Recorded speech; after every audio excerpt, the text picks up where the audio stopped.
Yun mga abel, good afternoon mga kapiter. Yan, anong oras na ba? 11:29 na. Ayan o, 11:29 na ng patanghali. Ayan mga abel. So kasalukuyan, nag-aabang tayo ng mga ibon natin na galing sa rondahan. Hanggang ngayon wala pa mga abel, kaya medyo ano tayo. Ayun, dumaan sila. Ayan, medyo tanghali na kasi pinakawalan ko yan mga 10:40 ano mga abel oh. Talagang hataw na hataw ang mga ibon ko. Ibang klase yung ginawa nating ano ngayon, adjustment sa mga patuka. Kasi nag-adjust talaga tayo sa mga patuka na pakikita ko sa inyo yung patuka ko na ginagamit mga abel. Kasi ayaw namang mga sikreto. Ayan, wala naman ako sikreto. Ayan lang. Oh. Kita nyo. Wala yan. Oh. Siyempre, hindi naman yung kagaya ng mga branded na ano, ng mga patuka. Yung mga sumisikat ngayon, hindi natin gamit yun. Kasi sa tutusin, ayaw kainin ng ibon ko yung maraming mais mga abel. Hindi masyado kumakain yung ibon ko ng mais. Ayan. Yan. So nakapokus ako sa small seeds ng patuka ko. Kasi nagsubok na rin ako yung mga ano natin, yung mga ibang mga patuka dyan. Okay naman. Kaso talaga natitira sa akin mais.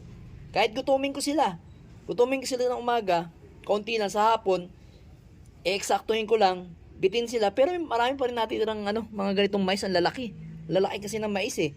Hindi sa kanila bagay, kumbaga hindi sila hiyang. Siyempre hiyangan tayo sa patuka, kaya hindi ko na ginamit yun. Nagsariling mix na lang ako. Ayan mga abiel, oh. Wala naman sikreto, walang halo-halo yan, no? Ano lang yan, ganyan lang talaga, medyo dry lang sila. Hindi sila masyado makinis. Then, nga pala mga abel, meron tayong naging problema dito sa ibon nating ito yung ibon natin na si Arandok. Ayan si Arandok. Itong hen na to, yung Arandok na yan. At saka si NPL, ayan, si Jimmy D. So, yung isang egg nila, bali ilang days na ba yun? Kung hindi ako nagkakamali, 5 to 7 days na yung egg nila. So yung isang egg walang similya. So ang ginawa ko, tinanggal ko na lang yung walang similya, then kasabay niya kasing nangitlog to. Itong si Arandok na to, itong Arandok natin na US bird, ayan. Yung Arandok na yan, US bird po yan, yan. Then ito si Peter. So ang nakalagay na egg dyan is 3 mga abel. Kuha tayo ng pang-stick. Stickin natin para sigurado tayo. Para makita natin. Ay, wag na nga stickin. Ano yun na lang. Pasukin na lang natin. Pasukin natin ang mahiwagan Peter B. Ayan yung ibon natin. Ayan, si US Bird. Arandok. Arandok po yan. Then ito naman yung ating Peter B na producer. Ayan. Mabait naman yan. Tungungurit lang talaga. Ayan yung egg niya, 3. So yung pinakamalaking egg, yung nasa unahan na yan, yan yung itlog ni Arandok at saka ni NPL Jimmy D. Yun, yung dalawang maliit na yun, anak nilang dalawa. Kasi si Arandok na to, malaking labas ng egg. Yan o. Isa na lang natin dyan para 3 yung kanilang susubuan. Kasi kailangan wala tayong magagawa. Kaya ang mangyayari, makakapag second clutch tayo dito. Yan yung naging problema natin sa kanila. Pero ayun kita nyo naman, condition na condition yung mga ibon natin. Teka lang, sarado lang natin to. Mahirap na, baka sibatan tayo Ito na lang, tingnan natin. Then dito naman, ayan, kita nyo, pansinin yung mga katawan ng ibon natin. Ayan ayan, condition na condition yung mga ibon natin Talagang nagkataon lang siguro. Nagkataon lang na isa lang yung kanyang similya. So sa second clutch, tingnan natin. Ayan, kita nyo naman, ang gagandang ibon isang maliit na hakak, tapos medium size na Arandok natin. Yung Arandok natin, baseline yan, pinaka baseline yan, nabubulol-bulol pa ako, hindi pa tatangalian. Ang baseline yan is Jansen. Yan, Jansen to Arandok. Pero to Jansen US. Ito naman Jansen na natin yan. Tapos naka-cross yan dun sa pula. Yan yung anak. Kasi ang pinakatatay nito is Jansen President, tapos Jansen Arandok. Kaya tinawag ko na lang siyang Jansen Arandok. Tapos ito, si Jimmy D. Yan. Line breeding. Gandang ibon. Sa atin na, ano yan? Sa atin na umidad yan. Parang ganito yan nung kinakuha natin. Ayan, ganyan. Yan. Ganyang edad.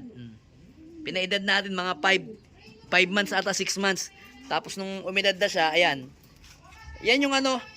Ito nga, ito yung naglalabas sa atin ng ano, tabingi. Yun nga, magandang pangalan, si Pilipit. Yung isa si Pili, yung isa si Pit. Si Pili, Pit. Bale, ang gagawin natin, saan na lang natin yung pag-usapan yung pagka susunod na vlog. Bibigyan na natin ng pangalan. Shoutout ko yung nagbigay ng pangalan. Yan. Then, magse-second clutch tayo dito. Tingnan natin kasi ang singsing natin dito is eto mga abel. Ito yung mga singsing natin ng winter no mga abel. Kasi hindi pa tayo kumuha ng singsing ng BBC.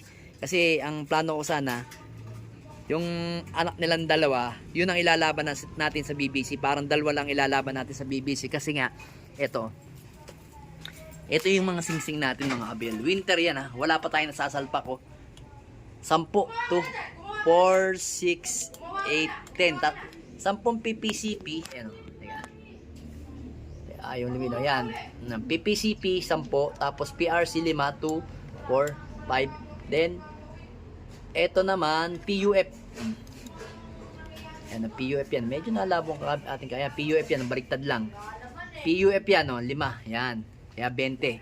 20 ililipad natin sa winter.